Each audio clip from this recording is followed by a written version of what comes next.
And now here's our next question in the LGBTQ Travel Influencer series. What social media platforms do you focus on? Oh, well, in addition to the blog, which does pretty well, I share on social quite a bit, and Facebook seems to be the most successful for me, which is interesting because most people don't say that, and Instagram for sure, and now doing a lot of video, which I also had been intimidated by, and now I kind of have it down, so I'm doing more of that too. I can attest the video is fun. It is. It is. And I think we have this like preconceived notion that everything has to be so polished and perfect. And if COVID has taught us anything, that nothing is perfect. Yeah. And so we just kind of go with the flow and we learn and adapt. Yeah. But what I'm thinking of is that, I mean, what you're describing, I think it's safe to say that those are some of the components of what really makes you sets you apart, makes you different, because you're not just it's not that just you're posting your videos on YouTube, but you do. It's not that just you're posting your articles on Pride Journeys, but that is a part of what you do. But you've got the social media components, the content components, but also you've got this relationship distribution syndication piece. And I think it's safe to say that those pieces really set you apart in terms of your distribution and helping clients. Well, yeah, and that's really does what set me apart. And I even hesitate to use the term influencer because I think a lot of times now that relates to social media. And when it comes down to it, more of what I do is traditional journalism, and more of the eyeballs, the people that read my stories, they're not reading it on social media. They're reading it in a print publication, in on the digital edition of that magazine or newspaper. Plus, I do have the social media side. So I'm really, in the beginning, I started calling myself an influencer when it was a hot term, but now I've sort of gone back to travel journalist just because I think I do encompass a lot more of the traditional side. I don't have 100,000 followers. I'm too old for that. I just don't. I don't. I can't. As much as I try, I can't get 100,000 followers. I don't know why. Maybe because I'm 40. I don't know.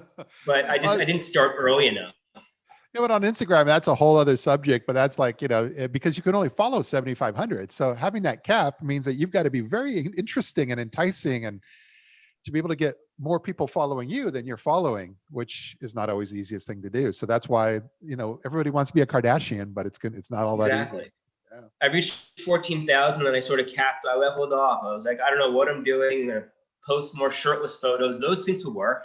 Nobody likes the other stuff. So, but there's going to come a time where I can't do that anymore. So. Well, you may as well work it while you still got it. I know. So.